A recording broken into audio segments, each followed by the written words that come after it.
The following segments are pre-recorded and sponsored by Longworth Productions. Major funding for Triad Today comes from Blue Cross Blue Shield of North Carolina, making healthcare better for all. Big Brothers, Big Sisters on Triad Today.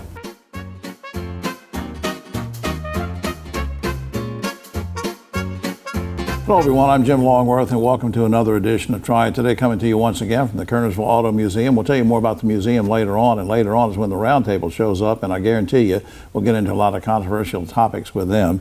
A lot of great guests coming up between now and the end of the show. So where we want to start, though, is with three fine individuals that do great work for the community and so many young people. Of course, the Daggett Schuler guys are here. Griff Schuler, David Daggett from Daggett Schuler Attorneys at Law. Their special guest is Courtney Jones, President and CEO of Big Brothers, Big Sisters of Winston-Salem. Welcome to the show. You. Hey, Jim. Courtney, I'm going to start with you. What's the mission of your organization? We are here to create and support one-to-one mentoring relationships that ignite the power and promise of youth. About how many kids, and I'll put you on the spot, you don't have to give an exact number, but about how many kids are involved in the program, and has the need for mentors changed significantly in the last few years? I can give you an exact number. All right. In 2025, we served 412 youth in our community. 412. 412, super excited about that. We have in addition to that number, over 160 youth who are waiting to have a mentor. Mm-hmm. Yeah, so that sort of answers the second part of the question, and now the need for mentorship has changed? It has changed, and mostly because volunteerism is down. The need for youth to have the support, the pandemic did a lot for our youth, and giving them social and emotional support is a big part of what we do through mentorship. And so needing to have more volunteers is the challenge for us. Right, and that'll sort of be our theme as we go through the next few minutes. David Daggett, you have been a long time big brother. How many years, and how has that relationship with your little brother impacted both your lives? So I think we're in our 44th year. Wow. So I started with Chuck when I was a first-year law student at Wake Forest. This ages me a little bit. And we have stayed connected all these years, which is fairly unusual for the organization, because the bigs and the littles, they fade in and out as life changes and seasons change. Right. And we started it through when I was in school, and people move away. Well, Chuck and I stayed together, and we kept coming together. And I loved your word ignite in your mission. Ignite it ignited me. Right. In many ways. I don't think I would be. I'm gonna cry. I wouldn't be where I am or who I am without Chuck. Well, you've made quite a difference. Yeah. And Griff, what do you say to adults that might be considering getting involved, and why are you involved? Well, I think the great thing about Big Brothers and Big Sisters is the concept of the mentoring is very good for the mentee. Obviously, it's very meaningful for them. I think it gives them a role model, and we need role models. So I think that is vital. But as David touched on, I think probably what gets lost in the concept of mentoring is the impact it has on the mentor. Right. And the fulfillment that brings up. And I know I've been placed in a few situations where I've been able to be a mentor to others. The fulfillment and the what that does to your own life as a mentor, that really puts the spotlight on the need to have more volunteers. Absolutely. Because it means a lot to you. Means it more to you, I think, than it does the mentee. Somebody sees the program and they're thinking, okay, I think I'd like to be a mentor. I'd like to be a big brother or a big sister. Well, how much time would I have to invest? So it takes very little to be very big. So we just ask for about 4 hours a month. So that may look like an hour a week. That may look like a couple of hours this week and a phone call the next week. But Right. It's just that young person knowing that they have somebody.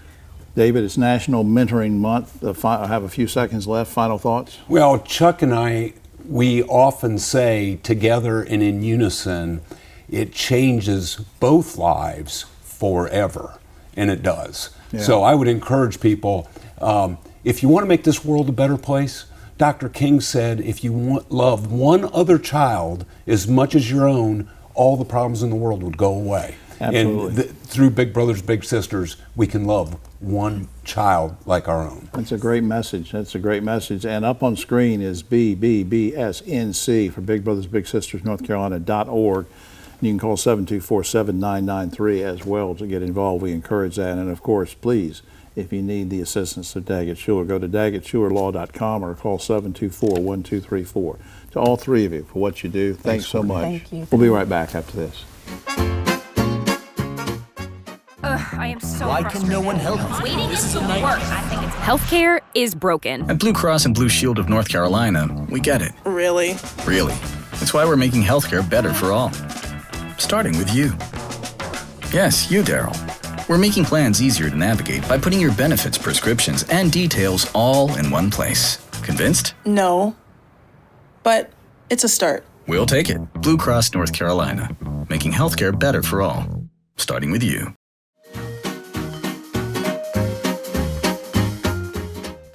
Back now on Triad Today, and I want to spend the next few minutes with a very special guest who does great things in this area for so many folks, and talk about a very serious topic of cervical cancer while we have her here. And we appreciate Dr. Elizabeth Skinner being with us. She's a gynecological oncologist, Novant Health Cancer Institute in Forsyth. Good to see you, Doc. Thanks. What is cervical cancer and how common is it? Cervical cancer is a cancer that arises in the cervix, which is the mouth of the uterus or the womb. When we look at it globally, from a global perspective, cervical cancer is the most common of the gynecologic cancers, with more than 600,000 women being diagnosed annually and more than 300,000 women dying from it. Oh, man, I didn't realize that common. Now, are there particular women that are more at risk in terms of age or geography, or is it broken down like that? Yeah, so actually, every woman is at risk for developing cervical cancer, but we know that women who have been exposed to the human papillomavirus have a higher risk. And so being able to screen for that lets us understand who's at risk and be able to treat them before they get cancer.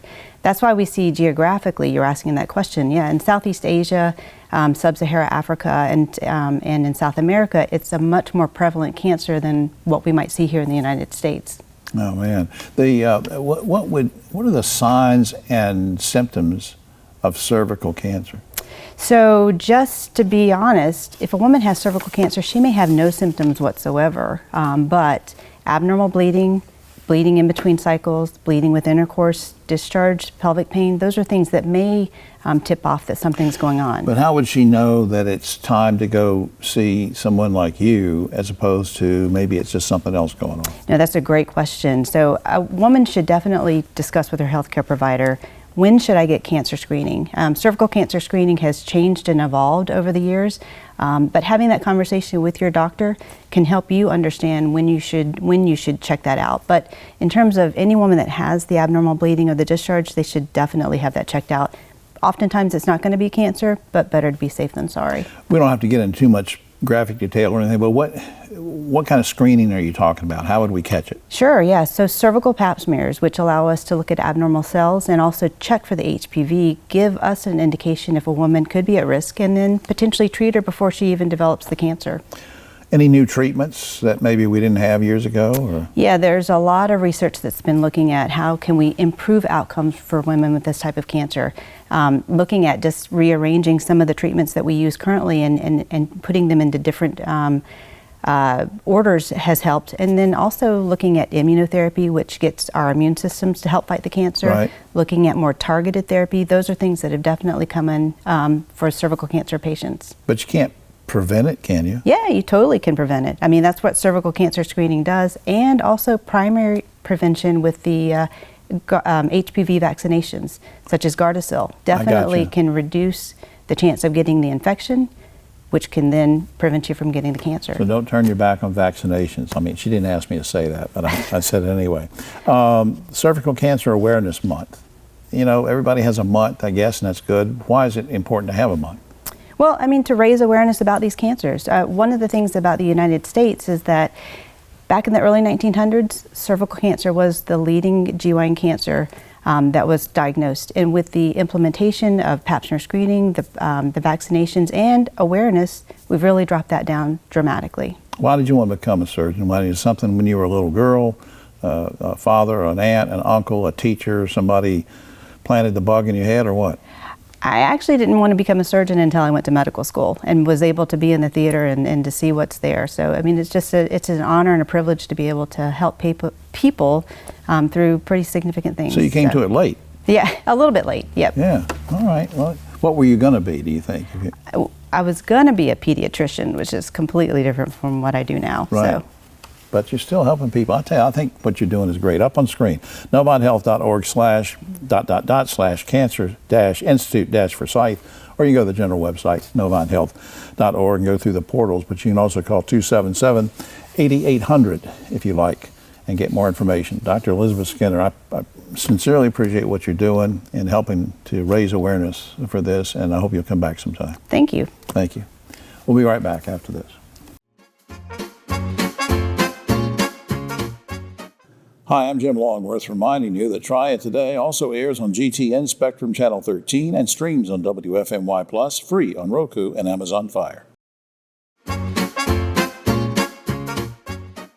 Back now on Triad Today. Always glad we can spend a few minutes with this gentleman, Atticus Simpson, of course, Executive Director of the True Light Foundation and Government Affairs for True Light Federal Credit Union. Good to see you again, sir. Yeah, good to see you. Happy New Year. Yeah, Happy New Year, and it's a new season for Triad Today, our 23rd, and I'm going to mention that to embarrass you because True Light has been involved with Triad Today for 23 years, the entire time. How about that? Yeah. You were like 2 when you started? Yeah, I was a baby.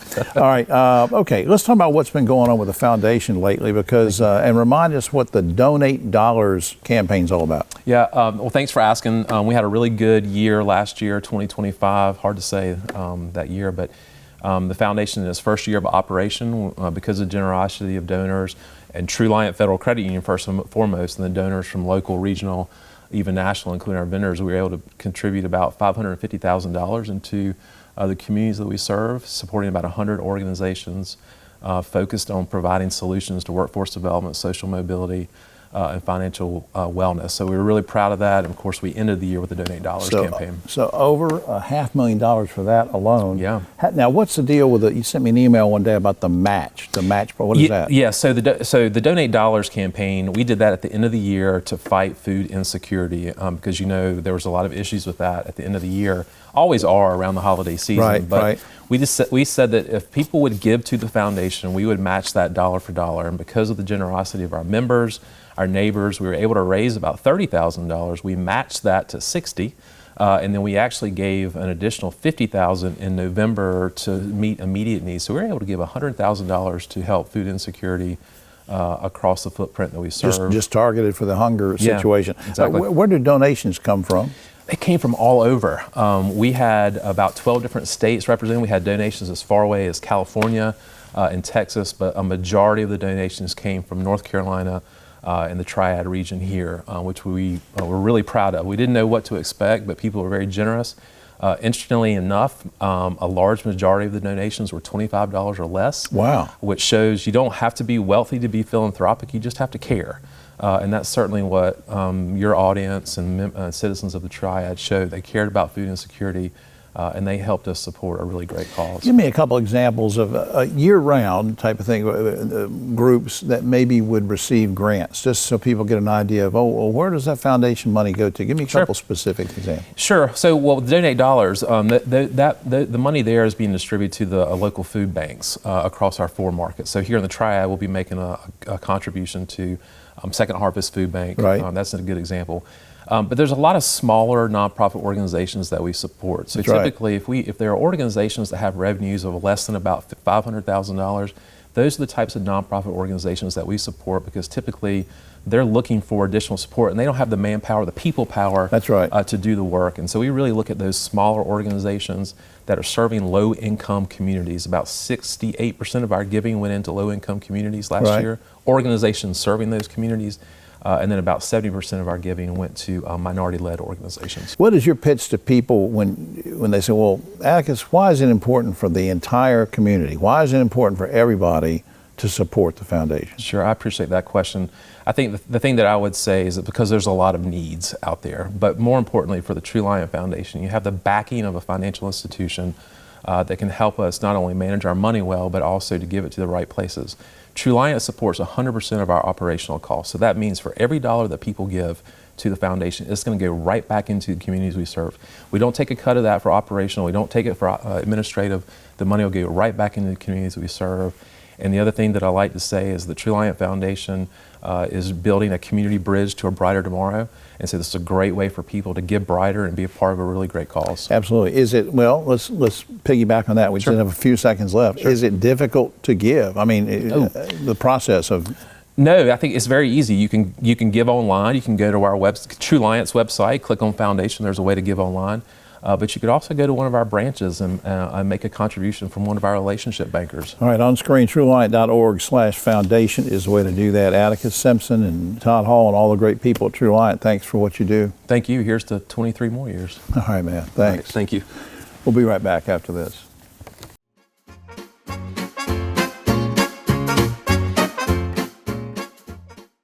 I got free meals.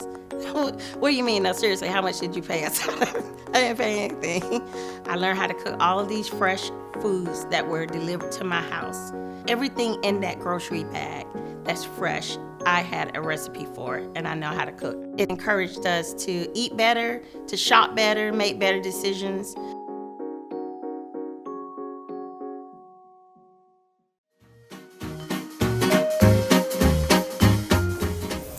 Back now on Triad Today. I was going to say back now on the UNCG show, but that's because, you know, I'm a graduate. They don't claim me, but I'm a graduate. How you doing? John Borchard is Director of Video Gaming and Esports Studies at UNCG and many other things. Wears a lot of hats. Good to see you. Yeah, thanks for having me. Yeah, thanks for being here. I'm excited to talk about this. Now, I think people have read about and some of the publicity. UNCG has both a major and a minor in video gaming, as well as a really vibrant esports program. But here's my question.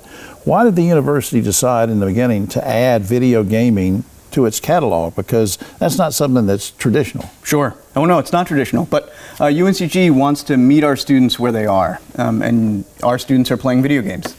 The demographic for folks that are gamers or playing video games is always growing as gaming continues, but that core demographic is really the kind of traditional college age student. And so if our students have enthusiasm and interest in gaming, we want to be able to capture and encourage that enthusiasm and that sort of energy. The other piece is around workforce development. So, yeah, because I mean, people when hear about that, they'll say, "Oh, yeah, they play games." You know, right. Well, this is a serious thing because you got to teach them certain things, and then what kind of jobs are they qualified for? So go with what you exactly right. The kinds of skills that students learn both making and playing games are directly transferable into all sorts of different industries. So whether you're talking about renewable energy, whether you're talking about AI, whether you're talking about advanced manufacturing, if you're talking about defense sectors, right? The kinds of technologies that students learn when they're making games, AR, VR, simulation, all these types of things can translate into all sorts of different industries that are engaging in those kinds of new real-time 3D technologies, whatever you want to call them. Right. And Lord knows we have a lot of new industry coming into the area, and there's always going to be some demand for people that have those kind of skills, right? Exactly, that's right. Yeah, now I understand, I think you or Brian sent me an email, Brian Clary, that to remind me that UNCG has a championship esports team. That's right. Now tell me about that. Right, we are two-time national champions and a Nintendo title called Super Smash Brothers. We won. I think I went to school with them. Did you? Smash Brothers. Mario and Luigi. They were smashed the whole time we were. No, all right. I'm sorry. Go ahead. Yeah. So we a lot of the reason why UNCG as an institution raised their hand and decided to engage in gaming and esports in such an elaborate way is because of the culture that we already had on campus. Right. So our gaming and esports club has 1,600 students in it. Good It's Lord. the largest club on campus. And we have about 200 of those students that compete intercollegiately. So collegiate esports is like any other kind of varsity level sport. So they travel around the country, play other colleges, play other teams. And we came out this year with 2 national championships. Wow. And that is in a large part because of the organic community that we had at the G ahead of time, but then also the support that the administration is. But you also have facilities too. I mean, it's something about an arena that you have? Or? So we have an esports arena. It's about 2-3 years old now. It's got 50 PCs in it that are top of the line, and also a number of different what we call console bays for playing on Nintendo or Xbox or things like that. It's available to any student as part of their student fee. It's run under recreation and wellness like the gym or any other kind of facility on campus would be. And last year we served about 1/3 of the entire student population. Oh my Lord. So it's occupied 98%, 98% capacity most of the time, and about 1/3 of the student body comes through. So it's really representative too of the the culture that's already on campus. Right. Yeah, so you're not only serving the students on campus, but you're drawing students to the campus, which I think, that goes to what the Chancellor It's a Gilliam's trying to huge do. recruitment tool. We have a few seconds left. What drew you to this field? Sure. So I come from the humanities. My degree is in religious studies and game studies put together. And so I'm really drawn by the kind of the human factor, maybe what makes games interesting, what makes games important, what makes games valuable to people. Why are so many people investing so much of their time and money in games? I think if we can answer that question at kind of fundamental human interest level, then we get to understand and support those students in kind of more holistic way. I just think what you're doing is great because I have a Pac-Man mentality, so I'm really not, I didn't understand anything you just said, but it sounds good. Well, if you can play Pac-Man, you can do just You can about do anything. it. That's right. Up on the screen, uncg.edu is the main website. Type in esports, go to all sorts of portals and learn information. John, I appreciate it. Dr. John Borchert, good to see you. Thanks very much. All Thanks right, for having me. We'll be right back after this.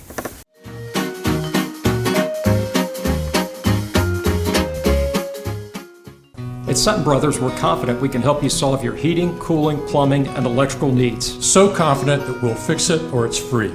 Our highly trained technicians will diagnose your problem and fix it with either a repair or replacement. And if we can't fix it, you won't pay the trip fee.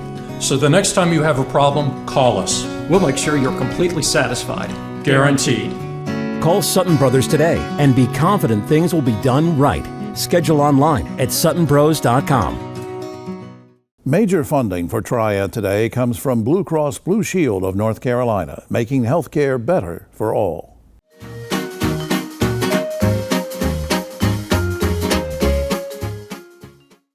The Roundtable is brought to you by Sutton Brothers, locally owned and operated and serving all of your HVAC, plumbing, and electrical needs.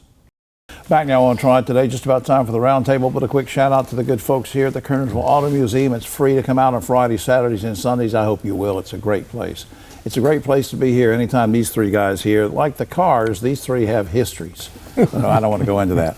Ogie Overman, of course, here, the great journalist. David Daggett, we held over from an earlier segment talking about his great work with Big Brothers Big Sisters.